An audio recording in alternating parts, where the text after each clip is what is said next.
Olá, alunos! Vamos trabalhar hoje com a nossa matemática B, tá certo? Vamos ver a última aula dessa apostila da matemática B, que vamos continuar na análise combinatória, tá certo? Agora nós vamos ver os tipos de agrupamentos. Vamos ver dois tipos de agrupamentos hoje. Primeiro nós vamos ver as permutações e depois nós vamos ver os arranjos. Tudo bem? Bom, o que é uma permutação? Uma permutação é a quantidade de situações que você pode fazer quando você apenas simplesmente troca os elementos de posição. O número de elementos envolvidos nessa situação tem que ser igual ao número de espaços para colocar esses elementos. Vou dar um exemplo para vocês. Suponha que você tenha 5 cadeiras, uma do ladinho da outra, enfileiradas, e 5 pessoas sentadas nessas cadeiras. Então eu tenho 5 elementos, que são as pessoas, para 5 espaços, que são as cadeiras. As 5 pessoas sentadas nas 5 cadeiras. A pergunta é: de quantas formas diferentes eu posso arrumar essas 5 pessoas nessas 5 cadeiras, trocando simplesmente elas de posição? De quantas maneiras diferentes eu posso formar essa fila dessas 5 pessoas sentadas? Então esse é um caso de permutação, quando o número de elementos envolvidos, o N, é igual ao número de espaços, o P, para colocar esses elementos. Quando o N é igual a P, vamos colocar assim então, quando o N é igual a P, N número de elementos, P número de espaços para colocar esses elementos, eu tenho uma permutação. Tá certo? Para calcular a permutação, gente, a fórmula é bem fácil. Permutação de N elementos, N fatorial. Tudo bem? Acontece que em algumas situações eu posso ter elementos repetidos. Tá certo? E quando eu tenho elementos repetidos e eu quero trocar os elementos de posição, e se eu trocar dois elementos que são iguais de posição, não muda a questão da composição, é a mesma composição porque os elementos são idênticos. Então, quando eu tenho elementos repetidos, eu vou usar essa fórmula aqui, ó. P de N, com alfa, beta, gama, etc. Né? Fica o N fatorial sobre alfa fatorial, vezes beta fatorial, vezes gama fatorial, etc. Por que etc aqui? Porque o alfa é a quantidade de vezes que um elemento se repete, beta é outro elemento, gama é outro elemento. A gente usa essas letras gregas para representar esses cargos. Né? Mas eu tenho que, na verdade, então, descontar estas repetições. Como que eu desconto? Dividindo o N fatorial pela multiplicação da quantidade de repetições dos elementos na situação. Tá certo? Bom, então vamos ver dois exemplos básicos aí com o tipo de exercício mais comum de permutações nas provas, que é o exercício de anagrama. Tá certo? O que é um anagrama? Anagrama é quando você pega uma palavra e troca as letras de posição formando novas palavras. Tá certo? Então, se eu te perguntar, quantos anagramas existem da palavra amor? Você podia pensar em algumas palavras fáceis, tipo Roma, né? Uma palavra que eu consigo formar trocando as letras da palavra amor. Que mais? Ramo. Muito bem. Que mais? Podia ser o nome próprio Omar, que é um nome árabe, né? Omar também. Podia ser a palavra moroa. Aí você pergunta para mim, senhor, mas o que é moroa? Não sei. É que, na verdade, no anagrama, a palavra que você vai formar não precisa ter um sentido na língua portuguesa, nem na língua inglesa, em língua nenhuma. Anagrama é simplesmente quando você pega os elementos de uma palavra e muda os elementos de posição. Tá certo? As letras de uma palavra, quando você muda elas de posição formando palavras que podem até ter algum sentido, mas não precisam, você construi então anagramas. Então, se eu pegar a palavra amor, que tem 4 letras diferentes, e quiser calcular a quantidade de anagramas que eu posso fazer trocando essas letras de posição, como são todas diferentes, vai ficar uma permutação de 4 elementos. Todos diferentes, né? Que é quanto? Que é 4 fatorial. E quanto que é 4 fatorial, gente? 4 fatorial é 4 vezes 3 vezes 2 vezes 1. Ou seja, a permutação de 4 que vai dar 24. Então é possível calcular 24 anagramas diferentes com as letras da palavra amor, apenas trocando os elementos de posição. Tá certo? Beleza? Tá. Mas e se a palavra for banana?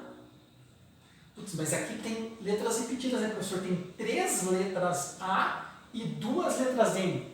O total de letras é 6. Então, eu coloco assim, permutação de 6 elementos. São 6 elementos. Mas tem um elemento que se repete 3 vezes, que eu coloco um 3 aqui em cima, e um elemento que se repete 2 vezes, vírgula 2.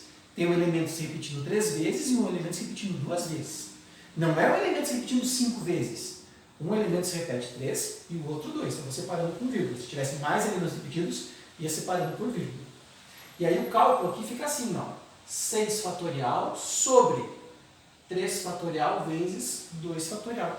N fatorial, 3 fatorial, 2 fatorial, que é o número da repetição. Aqui eu posso desenvolver o 6, 6 vezes 5 vezes 4, até chegar no 3 fatorial. Que eu posso simplificar com o 3 fatorial de baixo. E desenvolvo 2. 2 fatorial é 2 vezes 1. Simplifica. 6 vezes 5 é 30, vezes 4, 120, por 2, 60. Então, quantos anagramas diferentes eu posso formar com as letras da palavra banana? Eu posso formar 60 anagramas, porque a palavra banana tem uma letra que se repete 3 vezes e uma letra que se repete 2 vezes. Então, eu preciso descontar essas repetições desta forma. Exercícios de anagrama são muito comuns nos vestibulares da UEPG. Ele sempre pergunta, ele coloca uma palavra qualquer e pergunta o número de anagramas. Se não tiver elementos repetidos, PDN direto. Se tiver elementos repetidos, você desconta esta repetição. Então, quando a gente pega as provas e analisa os vestibulares, os exercícios de permutações que mais aparecem são os que envolvem anagramas, tá certo? Ele pode também fazer uma questão numérica, trocando os números de posição, quantos números eu posso montar, né, com um número com 5 algarismos diferentes, quantos números diferentes eu posso construir, trocando os algarismos de posição. Então tem vários exercícios que você pode usar a questão da permutação. Basta lembrar que permutação é quando o número de elementos envolvidos é igual ao número de espaços para dispor esses elementos. No caso do anagrama, né, são as 4 letras, por exemplo, aqui, que você apenas troca elas de posição, e aqui as 6 letras, e aqui desconta as repetições. Beleza? Bom, agora vamos falar do arranjo. Continuando, vamos falar agora do arranjo simples, tá certo? Bom, é o seguinte, quando você tem um número de elementos maior que o número de espaços para dispor esses elementos, eu tenho um caso de arranjo ou de combinação, tá certo? Quando N é maior que P. Por exemplo, eu tenho 10 pessoas de pé e tenho 5 carteiras. De quantas maneiras eu posso alocar essas 10 pessoas nessas 5 carteiras? Então você podia ter duas perguntas, né? Se a ordem que eu colocá-las importa nesse caso, né? Porque eu quero, cada mudança que eu faço de posição, como eu divido na permutação, é uma disposição diferente. Então, quando a ordem importa, é um caso de arranjo. Quando a ordem que eu coloco as pessoas importa, é um caso de arranjo. Mas quando a ordem dos elementos não importa, é um caso de combinação. Eu só dei um exemplo de um caso que não importa. Por exemplo, eu tenho 10 frutas e quero formar uma salada de frutas com 3 frutas só. Tá certo? Então, se eu for formar a salada de fruta com morango, abacaxi e mamão, é um jeito. Mas se eu pegar primeiro o mamão, depois o morango, depois o abacaxi, não vai dar a mesma salada de fruta, vou misturar tudo ali. Quer dizer, a ordem que se coloca as frutas dentro do pote não faz a menor diferença. Então, esse é um caso de combinação. Quando a ordem importa, é arranjo. Quando a ordem não importa dos elementos, é combinação. Tá certo? Hoje a gente vai ver o arranjo. Aí na próxima aula, a primeira da nova apostila, vamos falar da combinação e vamos ver essas diferenças de arranjos e combinações de novo. Tá legal? Nós vamos falar hoje do arranjo, então, quando a ordem importa. A fórmula para calcular um arranjo é essa aqui, ó. N fatorial sobre N menos P fatorial. Repare que embaixo não é P fatorial, é N menos P fatorial. Tá certo? Essa é a fórmula que permite calcular um arranjo chamado de arranjo simples. Tudo bem? Bom, a gente vai pegar a apostila de vocês, pega lá a apostila de vocês, e vamos fazer os primeiros exercícios que nós temos na nossa apostila. Ali embaixo tem ali na página 462, o exercício número 1 e o exercício número 2 para a gente fazer agora. Então vamos lá, vamos ao exercício número 1. Numa prova automobilística estão 10 competidores. O número de modos distintos segundo o qual se pode formar o grupo dos 3 colocados, excluída a hipótese de empate, né, porque uma corrida dificilmente vai dar um empate, então vai ser de quanto? Veja bem, que eu tenho um número de elementos igual a 10 e o número de espaços para colocar esses elementos que é igual a 3, que um pódio de corrida é sempre com 3 lugares, né? O primeiro lugar, o segundo lugar e o terceiro lugar. Tá certo? Agora, a pergunta que eu faço para você, a ordem importa? Claro que a ordem importa nesse caso, né? Por que a ordem importa, professor? Vamos pegar o exemplo lá da nossa saudosa Fórmula 1 que volta em julho agora, né? Uma corrida que ficou Hamilton em primeiro, Bottas em segundo e Vettel em terceiro. Tá certo? Será que se eu pegar esses mesmos elementos e mudar a ordem do pódio, colocar o Vettel em primeiro, o Hamilton em segundo e o Bottas em terceiro é o mesmo pódio, apesar dos dois pódios serem formados pelos mesmos pilotos, esses dois pódios são o quê? Diferentes. O primeiro lugar ganha mais pontos, lógico, mas ganhou a corrida. Então a mudança da ordem aqui altera o resultado, é por isso que é um caso de arranjo. Então, para calcular, arranjo de 10 elementos tomados 3 a 3, que fica 10 fatorial sobre 10 menos 3 fatorial. 10 fatorial, 10 fatorial sobre 7 fatorial, que é 10 vezes 9 vezes 8 vezes 7 fatorial sobre o 7 fatorial, que é o quarto fora. 10 vezes 9 vezes 8 dá quanto? 720. Então eu posso formar 720 pódios diferentes com 10 pilotos, né? E eles os 10 disputando os 3 lugares do pódio. É um caso que a mudança da ordem altera o resultado, e é por isso que é arranjo. Mas o detalhe mais quente: sempre que o exercício for de arranjo, você consegue resolver ele pelo princípio multiplicativo da aula passada. É muito mais fácil fazer pelo princípio multiplicativo do que por arranjo. Por exemplo, o próximo exercício. Quantos números ímpares de 3 algarismos distintos podemos formar com os algarismos 2, 6, 7, 8 e o 9?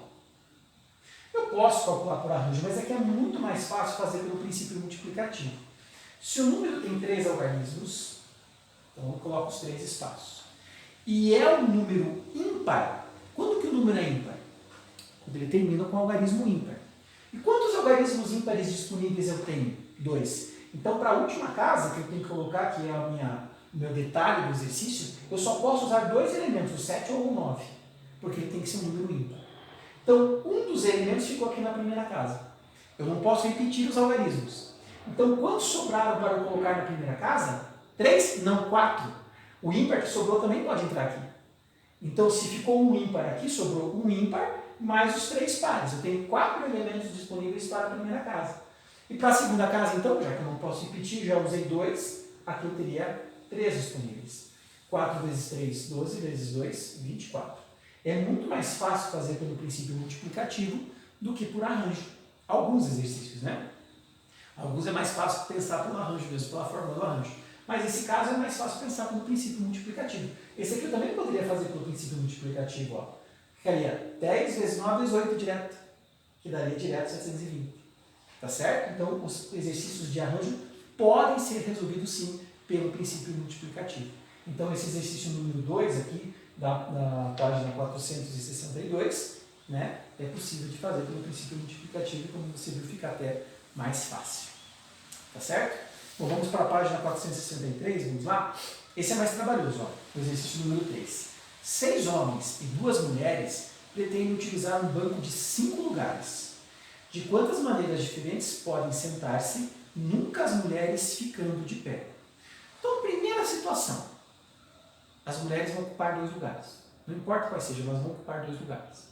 Tá certo? Então, na verdade, os 6 homens disputam os 3 lugares restantes. Como a ordem importa, é um arranjo dos 6 homens tomados 3 a 3. Porque são 6 homens disputando os 3 lugares que ficaram, tá? Porque as mulheres vão ficar sentadas. Então, nesse caso, vai ser 6 fatorial sobre 6 menos 3, posso fazer direto aqui, 3 fatorial. 6 vezes 5 vezes 4 vezes 3 fatorial sobre 3 fatorial. 6 vezes 5, 30, vezes 4, 120. Tá, mas as 2 mulheres também, né, elas têm 5 espaços para ocupar. Elas podem ocupar as 2 qualquer um dos 5 espaços. Nesse caso, o espaço passa a ser o N e as mulheres passam a ser o P. Então seria um arranjo dos 5 espaços para 2 mulheres ocuparem, que seria 5 fatorial sobre 5 menos 2, 3 fatorial.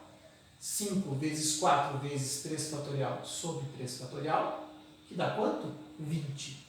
Então eu tenho 120 maneiras de colocar os 6 homens distribuídos de 3 em 3 e 20 maneiras de fazer as mulheres sentarem nos outros 2 lugares que sobram.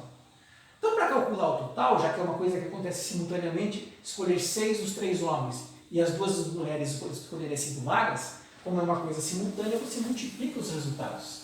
120 vezes 20, isso aqui vai dar 7.200 como resultado. Tudo bem? Então, esse é um pouquinho mais difícil para pensar, até em termos de princípios multiplicativos. É mais fácil você pensar nesse exercício com um arranjo, tá certo? O arranjo dos homens, né? 6 disputam as 3 vagas que eles têm, e as mulheres podem escolher as 2, qualquer um dos 5 primeiros lugares. Primeiro você coloca as mulheres. E depois, para cada lugar das mulheres, você tem todas as possibilidades dos homens de novo, por isso que você multiplica os resultados.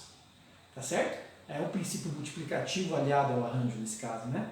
São 2 arranjos diferentes que você multiplica para ter o total de resultados possíveis. E o exercício número 4, também, ó, um grande prêmio de Fórmula 1 vai ser disputado por 24 pilotos, dos quais apenas 3 são campeões mundiais. Em quantos resultados possíveis dessa prova podemos ter, veja, está grifado ali, ó, ao menos um piloto figurando em uma das 3 primeiras colocações? Então tá, supondo que todos os arranjos que eu poderia fazer agora, arranjo dos 24 pilotos para 3 vagas, certo? Esse a gente vai fazer da seguinte forma, a gente vai subtrair do todo, que é o total de possibilidades dos 24 pilotos 3 a 3, o que não nos interessa. O que nos interessa? É quando os 3 campeões do mundo estão de fora. Né? Todos os pódios, que os 3 fiquem de fora, não me interessa. Porque pode ter um no pódio, pode ter 2, pode ter os 3, mas não pode ter pódio sem nenhum deles. Então eu subtraio desse total a parte que não me interessa, que é o arranjo dos outros 21 pilotos 3 a 3. Tá? Eu calculo o todo e do todo eu tiro o que não me interessa, que são os pódios formados pelos 21 pilotos, excluindo os 3 campeões. Beleza? Então aqui vai ficar 24 fatorial sobre 24 menos 3, 21 fatorial, menos 21 fatorial sobre 21 menos 3, 18 fatorial. Já desenvolvendo, ficaria 24 vezes 23 vezes 22, menos 21 vezes 20 vezes 19. Tá certo? Bom, aí se você multiplicar, dá 12.144 aqui, e aqui dá 7.980. Então o total de pódios que eu poderia ter é 4.164 pódios, aonde pelo menos um dos 3 campeões figura. Pelo menos um, pode ser 1, pode ser 2, pode ser 3. Então, desses pódios todos, 7.980 não tem nenhum dos 3 campeões do mundo. 4.164 tem pelo menos um deles. Ficou claro? Então a gente fez agora exercícios de arranjos. Tá certo? Eu expliquei o que é o arranjo, a diferença do arranjo para a combinação. No arranjo a ordem dos elementos importa, na combinação não importa. A forma do arranjo. Vimos que alguns exercícios de arranjo fica mais fácil fazer pelo princípio multiplicativo e alguns usando raciocínios combinatórios para arranjos. Tá certo? Vamos ver agora também aí na apostila, vamos terminar, vamos ver os exercícios de permutações na sequência. Vamos lá para o exercício número 5 agora. 5 executivos A, B, C, D e E vão participar de uma reunião. Sabendo-se que A e B vão sentar-se lado a lado, devido a discussões anteriores que eles tinham, de quantos modos o grupo pode se dispor em uma mesa com 5 lugares. Então, repare que a mesa vai ter assim, A, B, C, D e E. Eles vão ficar dispostos, tá certo?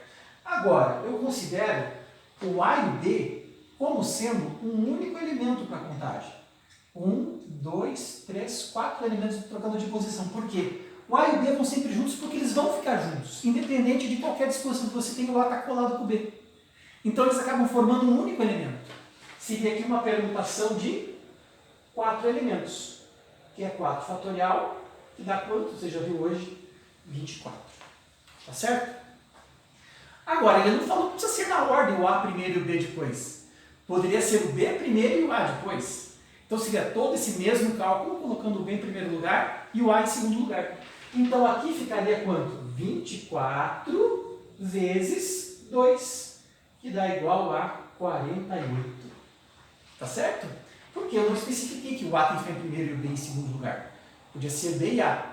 Então se fosse B e A, seria todo o mesmo cálculo. Seria 24 mais 24. 24 vezes 2, que dá 48, tá certo? Então, nesse caso, eu considerei o A e o B como sendo um único elemento para fazer esse cálculo inicial aqui. Tá joia? Vamos lá. Próximo exercício. Exercício 6. O número de permutações distintas com as 8 letras da palavra paralela, começando todas com a letra P, será de quanto? Gente, eu vou fixar a letra P aqui no começo. 1, 2, 3, 4, 5, 6, 7 letras permutando de lugar. Então seria simplesmente uma permutação de 7, se não fossem as letras repetidas. Tá certo? Quantas letras A eu tenho? 3 letras A. E quantas letras L eu tenho? 2.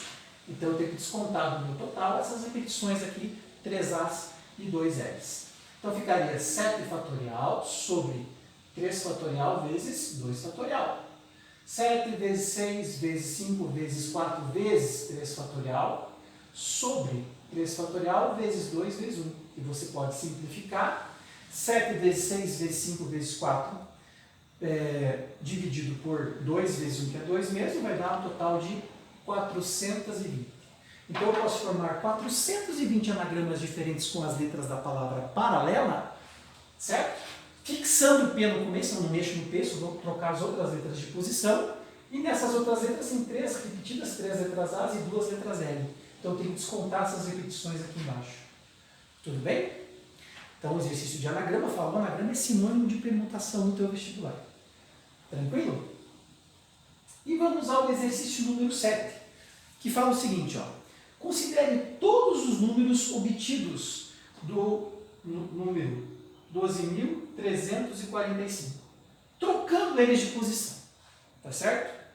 Efetuando-se todas as permutações de seus logaritmos. Colocando esses números em ordem crescente, qual o lugar ocupado pelo número 43.521? Que lugar que ele ocupa? Então, permutação de 5 elementos diferentes, se fosse 5 letras, mesma coisa.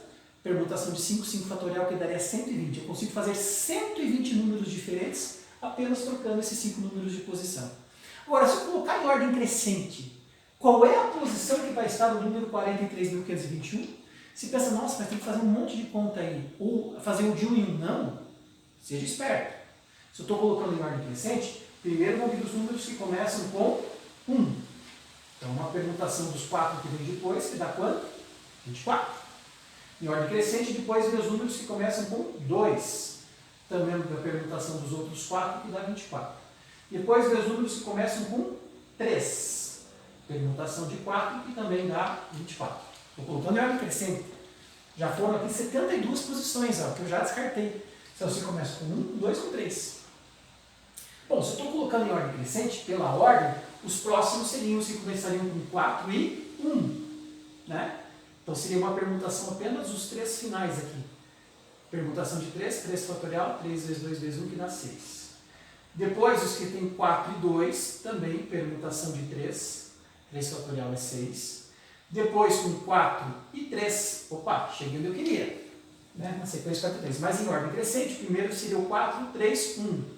Permuta os outros 2, permutação de 2, 2 fatorial que dá 2. Depois, em ordem crescente, o 4, 3, 2, permuta os outros 2, permutação de 2 que também dá 2. Em ordem crescente seria o 43.000, agora é o 5. Primeiro seria o 43.512 e depois o 43.521, que é o que eu quero. Tá certo? Bom, mas se eu somar as posições anteriores, 24 mais 24 mais 24, 72 posições. 72 mais 6, 78. 78 mais 6, 84. 84 mais 2, 86. Mais 2, 88. Então, esse número aqui está na 89ª posição. E o que eu quero está na 90ª posição. O número que eu quero está na 90ª posição. Entendeu? Então, aqui eu tive que colocar na ordem crescente, mas fui eliminando. Fiz um cálculo mais rápido do que fazer de 1 em 1 para chegar nesse resultado final. Esse aqui é um exercício muito comum, por exemplo, em prova do Enem. Tá? Esse tipo de exercício eles gostam de cobrar nas provas do Enem. No vestibular do EPG, quando eles falam permutação, normalmente é anagrama. Tá? O Enem gosta mais dessa parte de colocar os números em ordem crescente, esse tipo de exercício é comum no Enem. E nos arranjos que nós vimos também, lembrar que arranjos, muitos dos exercícios de arranjos podem ser resolvidos pelo princípio multiplicativo. Tá bom, moçada? esse é um assunto que cai bastante na prova geral. Tenta fazer alguns testes aí da apostila, se tiver dúvida, faça as perguntas aqui no mural que eu estou à disposição de vocês. Tá bom? Um forte abraço e nos vemos na apostila 4.